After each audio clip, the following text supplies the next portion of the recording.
जो आज हम 16 दिन 16 क्लास में आज छठवां दिन है और छठवां दिन हम पढ़ेंगे अध्याय 6 निर्देशांक ज्यामिति बिंदु निर्देशांक। तो बिंदु निर्देशांक हम क्या होता है उसके बारे में आज हम डिटेल से पढ़ेंगे कि देखो वास्तव में बिंदु निर्देशांक क्या होता है। इसमें हम एक जैसे सबसे पहले हम एक चतुर्थांश बना लेते हैं कि इसमें आपको इस प्रकार से चतुर्थांश बना लेना है और इसमें मूल रूप से क्या होता है, इसको हम बोलते हैं प्रथम चतुर्थांश, ये होता है दूसरा चतुर्थांश, ये होता है हमारा तीसरा चतुर्थांश और ये होता है हमारा चौथा चतुर्थांश। यहाँ से जैसे ये वाला एक्स अक्ष होता है, ये वाला वाई अक्ष होता है, ये वाला माइनस एक्स अक्ष होता है और ये वाला माइनस वाई अक्ष होता है। अब यहाँ से हम क्या करेंगे, इसमें जैसे +1 वाला आता है, +1 +2 मतलब और ये 3 और ये 4। इसके बाद इसमें लेते हैं तो इसमें हम y का मान लेते हैं। जैसे यहाँ से हो जाएगा, इसको इसके नीचे में लिखे तो यहाँ भी इसको नीचे में लिखोगे,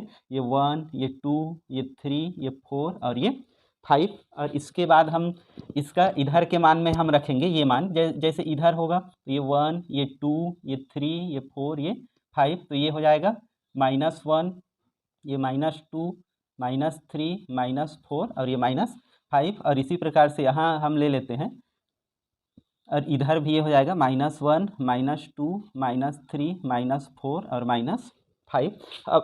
अब हम यहाँ पर देखते हैं कि जैसे इसमें हम जो लिए हैं 1 2 3 4, इधर +1 2 3 4, इधर -1 2 3 4, इधर -1 2 3 4, तो ये -x अक्ष है, ये -y, ये +x और ये +y। तो अब हम देखते हैं कि पहला चतुर्थांश जो होता है उसमें अब हम देखेंगे कि पहला चतुर्थांश में दोनों साइड में देखो ये धनात्मक संख्या है और ये भी धनात्मक संख्या है, अर्थात इसमें हम पाते हैं कि जो पहला चतुर्थांश है इसमें दोनों संख्याएं धनात्मक रहेगा वो आता है। इसके बाद हम इसी प्रकार से दूसरा चतुर्थांश देखेंगे तो दूसरा चतुर्थांश में देखेंगे कि x का मान ऋणात्मक है और y का मान धनात्मक है, और जो भी मान लिखाता है जैसे यहाँ पर ये मान लिखाया तो पहला x का होता है, दूसरा वाला y का होता है। तो यहाँ से हम इसको क्या करेंगे, इसको माइनस पहले हो जाएगा और ये प्लस, क्योंकि जो माइनस है x का मान होता है और प्लस जो होता है वो y का मान होता है। तो ये दूसरे चतुर्थांश में पहला वाला जो है मतलब x का मान ऋणात्मक होता है और y का मान धनात्मक होता है। तीसरे में हम देखते हैं कि तीसरा दो ऋणात्मक दिशाओं से घिरा हुआ है, ये x का और ये y का, तो इसमें हम देखते हैं कि ये भी ऋणात्मक होता है और y भी। तो इस प्रकार से जब दोनों संख्या मतलब x का मान भी ऋणात्मक हो और y का मान भी ऋणात्मक हो तब वो तीसरे चतुर्थांश में आएगा। फिर हम चौथे चतुर्थांश में देखते हैं, इसमें x का मान धनात्मक है, इसमें x का मान y का मान ऋणात्मक है, तो यहाँ पहला जो है वो धनात्मक होगा और दूसरा जो y का मान है वो ऋणात्मक होगा। तो इस प्रकार से देखते हैं हम कि ये पहला चतुर्थांश हुआ, पहले चतुर्थांश में दोनों संख्या धनात्मक होगा, x धनात्मक होगा और y धनात्मक होगा, और दूसरे चतुर्थांश में x का मान ऋणात्मक होगा और y का मान धनात्मक, तीसरे में जबकि दोनों का मान ऋणात्मक होगा और चौथे में पहला धनात्मक होगा और दूसरा ऋणात्मक होगा। इस प्रकार से ये संपूर्ण चीज़ इसमें लिखा हुआ है। लेकिन अब यहाँ पर हम दूसरा चीज़ देखते हैं कि हम एक और चतुर्थांश बना लेते हैं कि यहाँ पर हमको बिंदु समझना है कि जैसे ये एक चतुर्थांश हुआ, इसमें भी हम कोई भी बिंदु हम लिख लेते हैं कि यहाँ तक ये 3 3 ही ले लेते हैं, ये वाला 1 ये वाला 2 ये 3 ये वाला 1 ये वाला 2 और ये भी 3, ये वाला हो जाएगा -1 -2 और -3 और ये वाला भी होगा -1 -2 और -3, ये x अक्ष ये y, ये -x और ये -y। अब यहाँ से हम ये देखते हैं कि इसमें मैं ऐसे जानबूझ के लिखा इसको कि हम इसको इस प्रकार से लिखना है, जैसे इसमें से यदि संख्याओं को तुम x के नीचे में लिखते हो तो इसमें भी तुम इस लाइन के इस पार लिखो, फिर इसमें उस लाइन के पहले, इसमें भी उस लाइन के पहले, तो चारों चतुर्थांश में ऐसा इनका स्पेस जो है वो बराबर मिलेगा। इसमें देखो मैं ऊपर में लिखा, इसको लाइन के बाद लिखा, इसको लाइन के बाद, इसको लाइन के बाद, तो तुमको स्पेस बराबर मिलना चाहिए। अब इसमें इधर लिख दोगे, इसमें इधर लिख दोगे तो मैच करेगा, इसलिए हमको इनका स्पेस जो है वो बराबर रखना है तो ज़्यादा सूटेबल होगा। और ये चीज़ें तुमको ग्राफ पेपर में लिखना है तो ग्राफ पेपर में लिखोगे, जब चित्र डायग्राम बनाओगे या आलेख खींचोगे तो उसमें बिल्कुल सही सलामत से आएगा। ये हमारा ब्लैक बोर्ड में उतना अच्छे से नहीं आएगा लेकिन उसमें सही से आएगा। अब यहाँ से हम कोई भी बिंदु लेंगे, जैसे तो ये जो होता है ये मूल बिंदु होता है और इसका जो निर्देशांक होता है वो 0 और 0 होता है। यहाँ से कोई भी बिंदु जैसे हम लोग y अक्ष में लेंगे तो y अक्ष में जो बिंदु होगा तो y का यहाँ पर मान होगा, लेकिन x का मान क्या होगा, 0 होगा।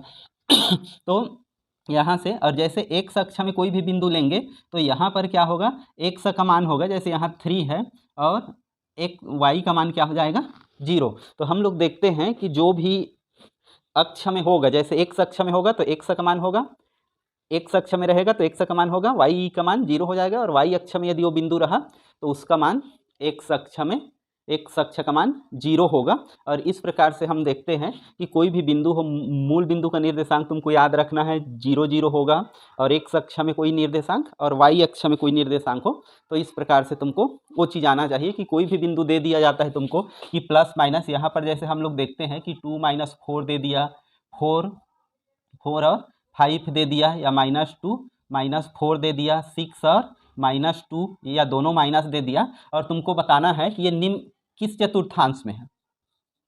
तुमको बोल दिया कि प्रश्न ये पेपर में आता है कि ये किस चतुर्थांश में है, तो किस चतुर्थांश में है के लिए क्या करेंगे, पहला हम देखेंगे कि पहला पॉजिटिव है और दूसरा निगेटिव है। तो हम देखेंगे कि इन चारों में से किसमें से पॉजिटिव और निगेटिव है। तो इसको तुमको ध्यान रखना है कि ऐसे याद करोगे तो ये परेशानी होगा, लेकिन हमको ऐसे नंबर लिख के यदि हम करेंगे तो कोई भी भूलने के चांस इसमें नहीं है। जैसे ये एरिया प्लस प्लस से घिरा है तो प्लस प्लस, ये एरिया प्लस और माइनस से, तो ये माइनस वाला एक्स है तो ये वाला। तो इस डिजाइन से तुम पेपर में भी चाहो तो याद रखने की ज़रूरत नहीं है, इसको हम सीधा चाहे तो वहाँ पर ऐसे हम खींच के हम इसको याद कर सकते हैं या देख के कंप्लीट कर सकते हैं। तो इस प्रकार से हम तो इसको देखेंगे कि ये पहला धनात्मक है तो ये किस चतुर्थांश में आता है, ये बिंदु जो है वो चौथे चतुर्थांश में होगा।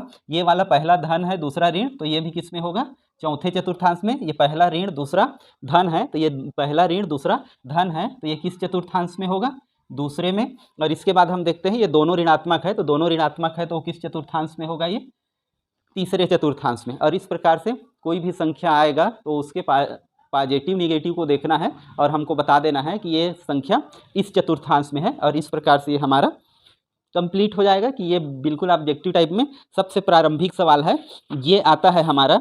अब इसके बाद हम लोग देखते हैं कि कोई भी मान लो हमको चतुर्थांश में दिया तो उसको देख सकते हैं कि मान लो तुमको कोई बिंदु दे दिया कि 0 और 2 ये किस अक्ष में है, या 4 × ये किस अक्ष में है, ऐसे करके। तो इसमें देख रहे हैं हम कि एक्स का मान 0 है और वाई का मान 2 है, इसलिए ये किस में होगा, वाई अक्ष में होगा, और ये वाला किस में होगा, एक्स अक्ष में, क्योंकि हम देखते हैं इसमें एक्स का मान है और वाई का मान 0 है, जबकि इसमें हम देखते हैं एक्स का मान 0 है और वाई का मान है, तो इसलिए वाई अक्ष में। तो कोई भी में यदि हम देखेंगे तो जो 0 होगा वो दूसरे में होगा, जैसे एक्स का मान 0 होगा तो वो बिंदु वाई अक्ष में होगा, और यदि वाई का मान 0 होगा तो एक्स अक्ष में होगा। तो ये चीज़ का हमको ध्यान रखना है। इसके पश्चात हम देखते हैं अगला, ये तो हो गया सिंपल निर्देशांक कि हमको ये चीज़ देखना है। इसके बाद हम दो बिंदुओं के बीच की दूरी देखने के लिए मैं बताता हूँ कि दो बिंदुओं के बीच की दूरी हम कैसे देखते हैं।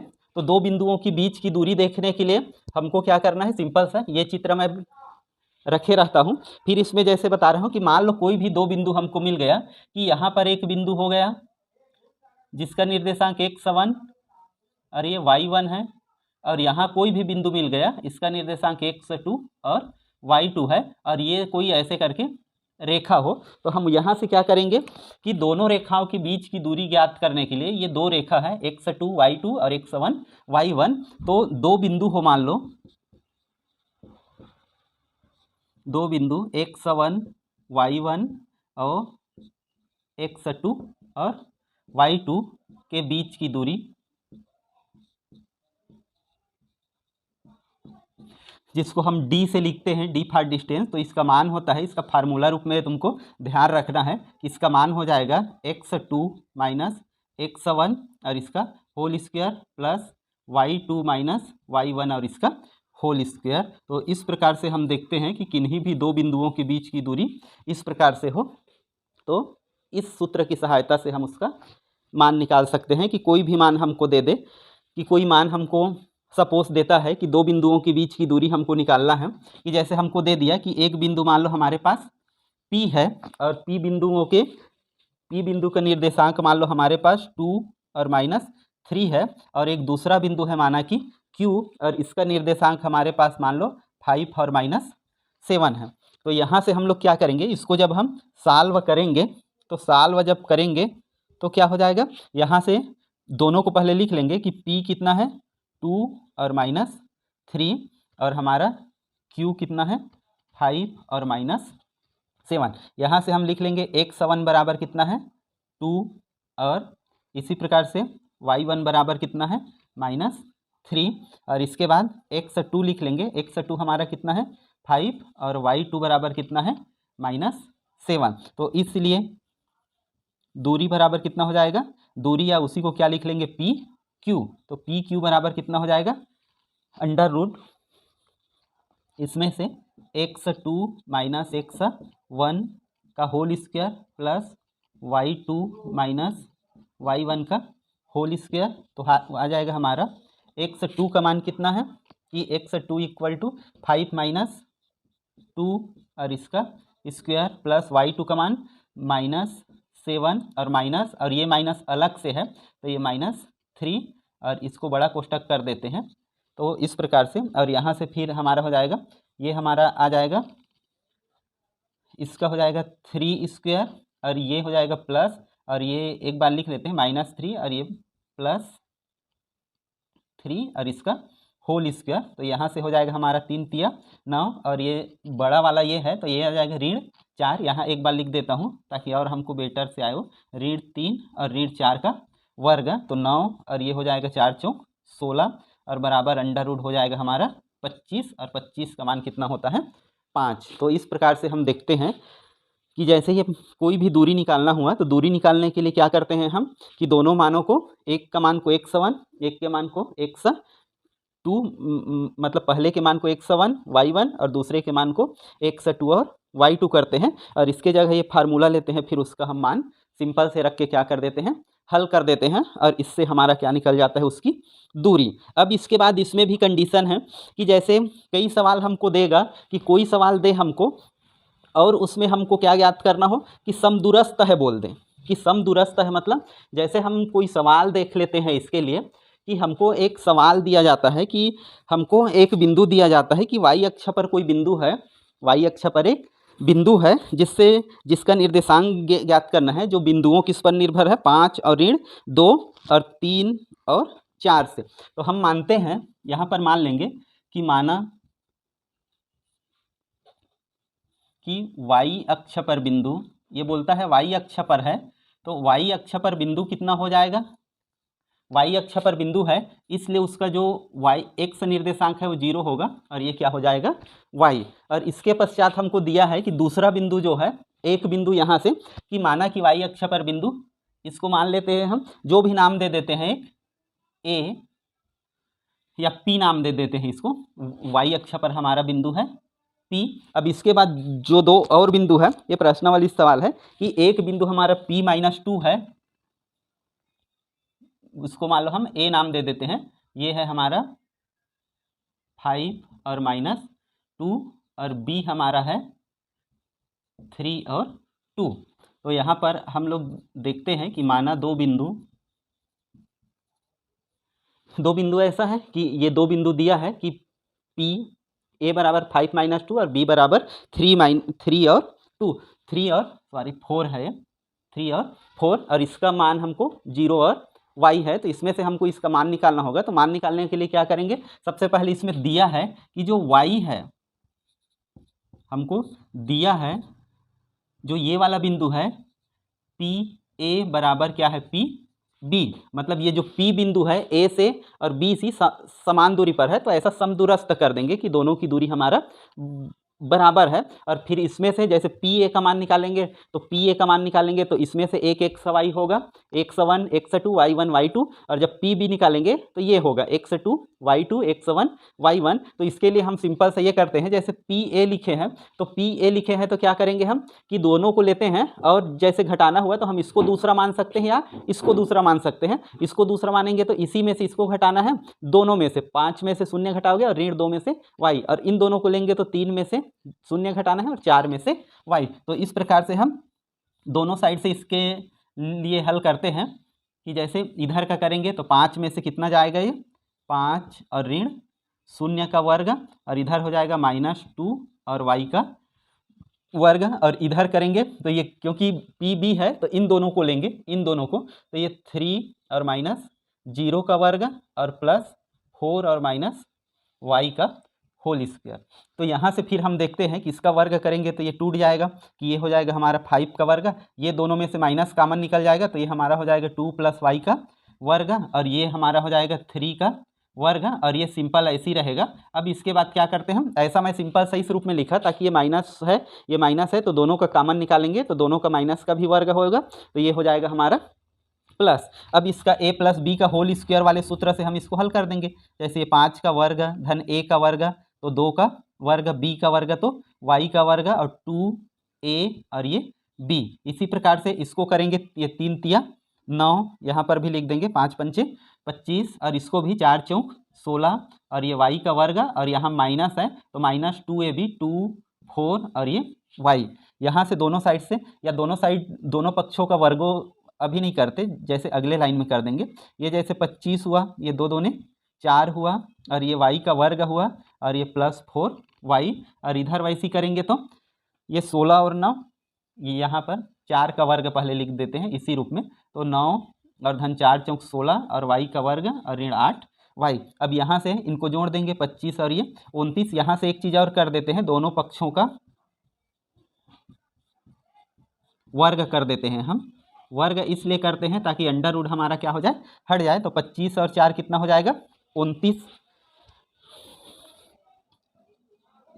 ये हो जाएगा 29, और धन y का वर्ग और धन 4y बराबर, इसमें से हो जाएगा 16 9 25, और y का वर्ग और -8y। इसके पश्चात हम देखेंगे कि सबको ये एक साइड ले आते हैं, तो एक साइड लाएंगे तो क्या होगा, इधर से ये जैसे 29 - 25 और धन y का वर्ग और -y का वर्ग, और यहाँ पर हो जाएगा 4y और -8y, या संख्या को एक साइड कर लेंगे तो भी, मतलब इसको इधर नहीं लाते, इसको इधर ही रखते हैं। ये 25 माइनस कितना हो जाएगा 29, तो ये y कट जाएगा, और इसमें से कितना बच जाएगा हमारा, 4 में से 8 गए तो 8y, और माइनस हो जाएगा हमारा 4 आएगा ना, ये 4, तो y बराबर कितना हो जाएगा -4/-4, तो 4 एकम 4, अर्थात y बराबर कितना हो जाएगा 0। इसलिए जो y अक्ष पर निर्देशांक है, y अक्ष पर जो निर्देशांक है वो हमारा हो जाएगा, y का मान 1 आ गया, तो इसलिए इसका जो निर्देशांक हम लिखेंगे, और यहाँ पर x का मान तो 0 ही था, और इसका मान कितना हो जाएगा 1। तो इस प्रकार से हमारा जो ये मिलेगा वो इस प्रकार से होगा 0 और 1। तो इसमें क्या करना है, कोई भी संख्या देगा हमको कि इस बिंदु से कितने दूरी पर है, तो सारे जो भी समदूरस्थ वाले सवाल देंगे, जैसे प्रश्नावली में अपन देखेंगे कि 2-2 सवाल या 2 बिंदु दिया, एक बिंदु, तो जब समदूरस्थ होगा तो उन दोनों को इस टाइप से ही करना है। अब इसमें से ये हो सकता है कि ये कभी इसको मूल बिंदु दे दे, या इन दोनों में से फिर कोई एक मान दे दे एक सा, तो इस टाइप से करोगे। जैसे इसको मूल बिंदु दे दिया, मान लो हमको इसको 0 0 दे देता है, तो यहाँ पर 2 और x दे दिया, या कोई भी इसको मान दे देता है, या इसको x और इसको y, इसको 2 और 4, तो प्रतिबंध ज्ञात करने को बोलेगा तो भी यही चीज़ अपनाना है। और इसके बाद हल बिल्कुल सेम करना है। एक सवाल आता है जैसे इसका प्रतिबंध ज्ञात करने को, तो उसमें इस टाइप से देगा कि ये हमारा x दे देगा और ये हमारा y दे देगा, तो इसमें प्रतिबंध करना है। तो प्रतिबंध करना है मतलब ऐसे करोगे और इसको समीकरण के रूप में निकाल देना है तुमको, समीकरण के रूप में निकालोगे और वही क्या हो जाएगा तुम्हारा प्रतिबंध। उसमें कोई चीज़ तुमको नहीं करना है, केवल उसको हल करना है, और हल करने के बाद ऐसा समीकरण, इसमें जैसे एक ही था तो वो हल हो गया, इसमें x और y रहेगा, तो दोनों पक्षों में x y आएगा। जैसे इसमें y इधर भी y इधर भी y, तो कट गया और जुड़ गया, तो उन सवालों में क्या होगा, ऐसा नहीं होगा। उसमें केवल क्या आएगा, x भी आएगा और y भी आएगा, तो तुमको वहाँ पर ऐसा कंप्लीट कर देना है।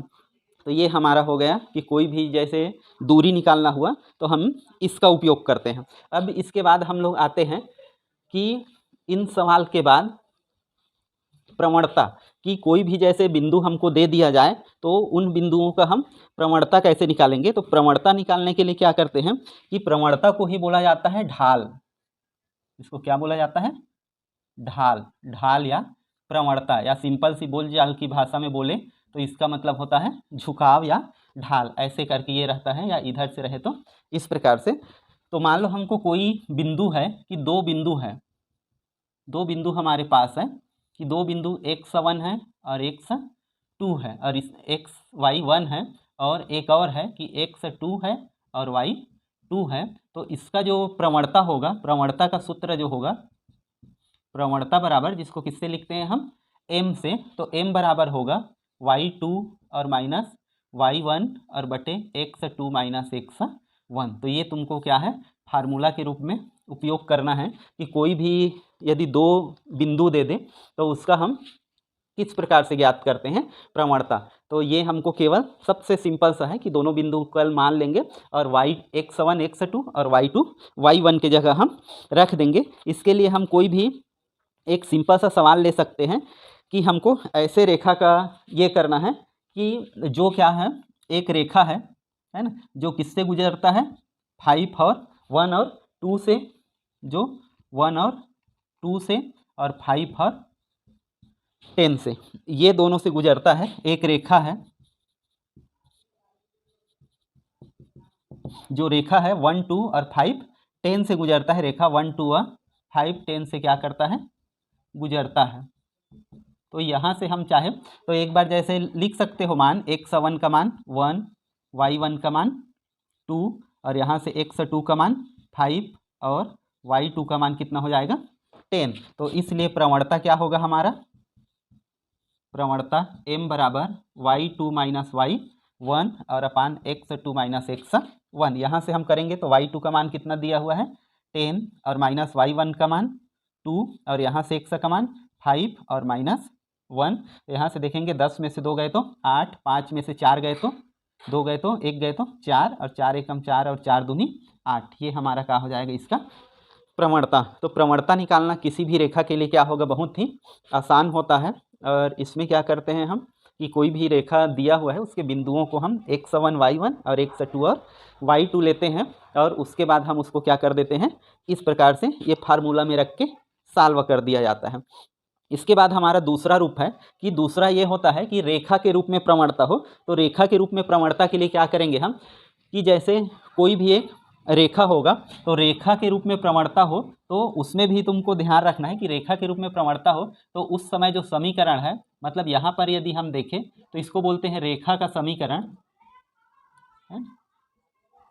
रेखा का समीकरण ऐसा है, ये y है और इक्वल टू m x और प्लस c है। ये रेखा का समीकरण होता है जहाँ पर जो हमारा दिया हुआ है, जो m है उसको बोला जाता है प्रवणता और जो c है इसको बोला जाता है y अक्ष का अंतःखंड।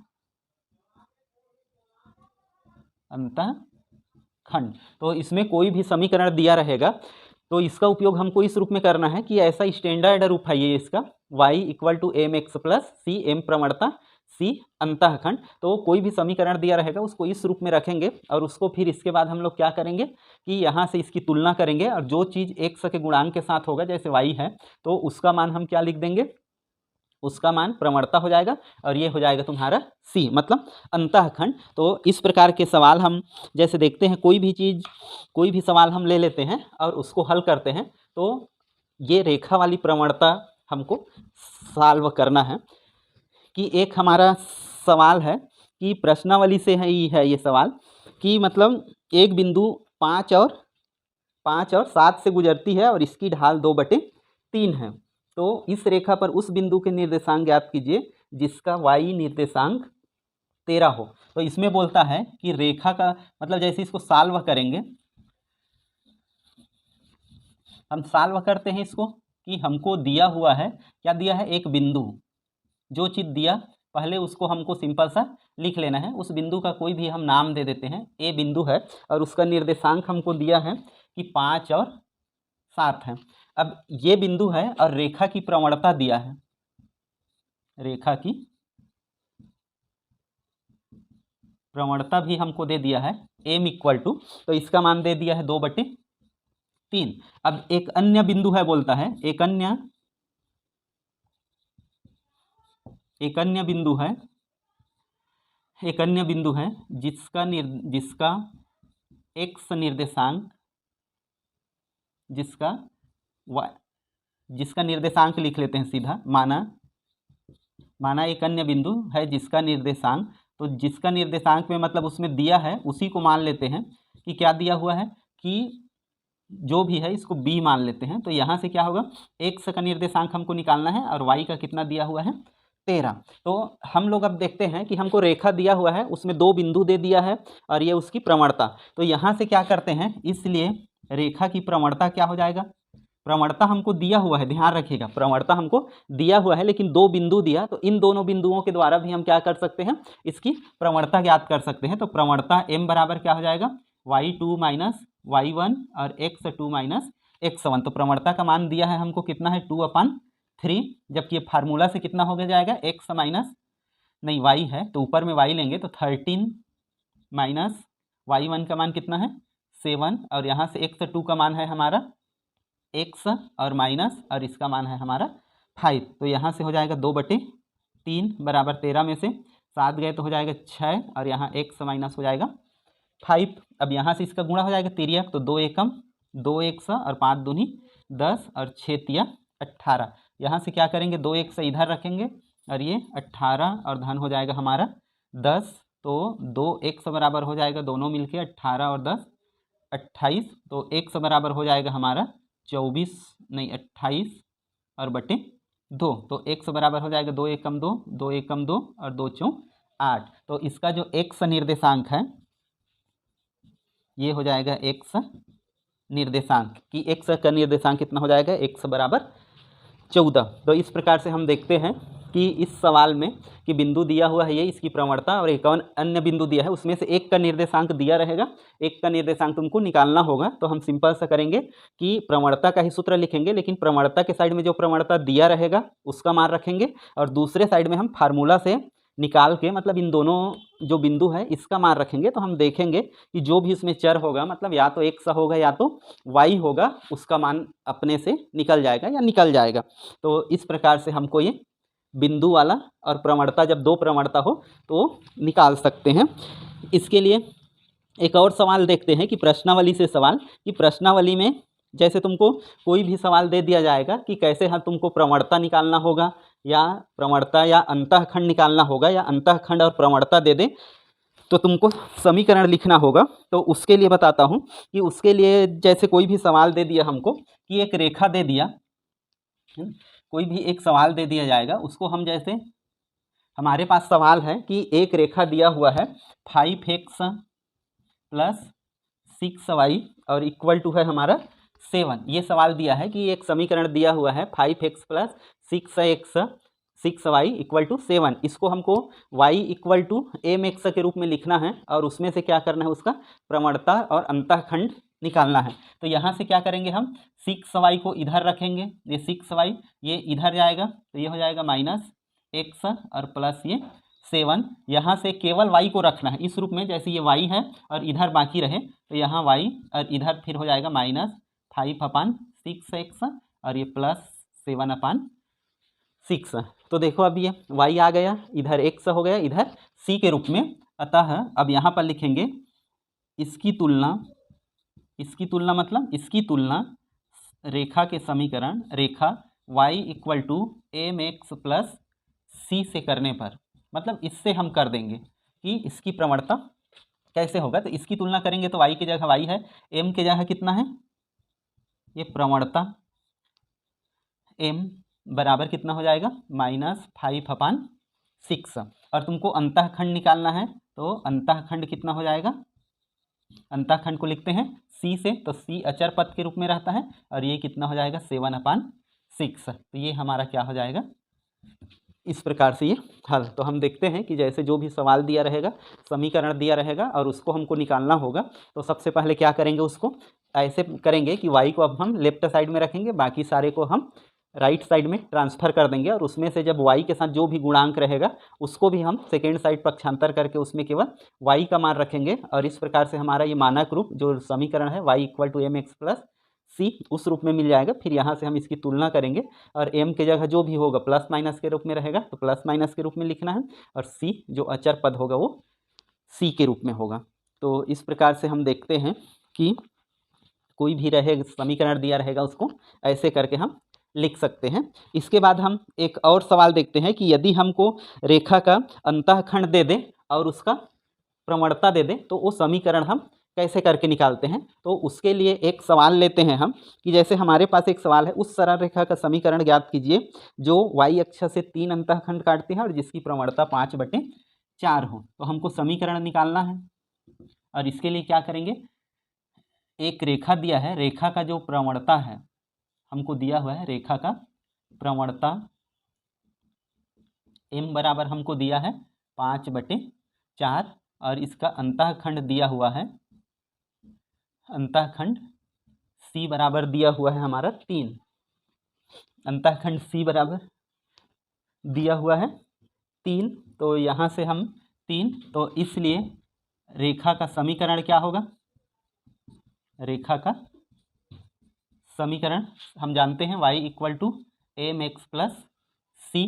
तो इस प्रकार से m का मान रखेंगे तो y = m का मान है हमारा 5/4 x और c का मान है 3। इसका लघुत्तम निकाल लेंगे तो y = इसका लघुत्तम निकालोगे तो 5x और इधर 4 तिया 12 और बटे 4, तो 4 का गुणा इधर हो जाएगा तो ये 4y = 5, x और धन हो जाएगा 12। ये y को भी इधर पक्षांतर कर देते हैं, इधर 0 करके, तो 5x और ऋण 4y धन 12। तो इसको स्टैंडर्ड रूप में 5x ऋण 4y धन 12 बराबर 0। तो ये हमारा क्या हो जाएगा, अभिष्ट समीकरण।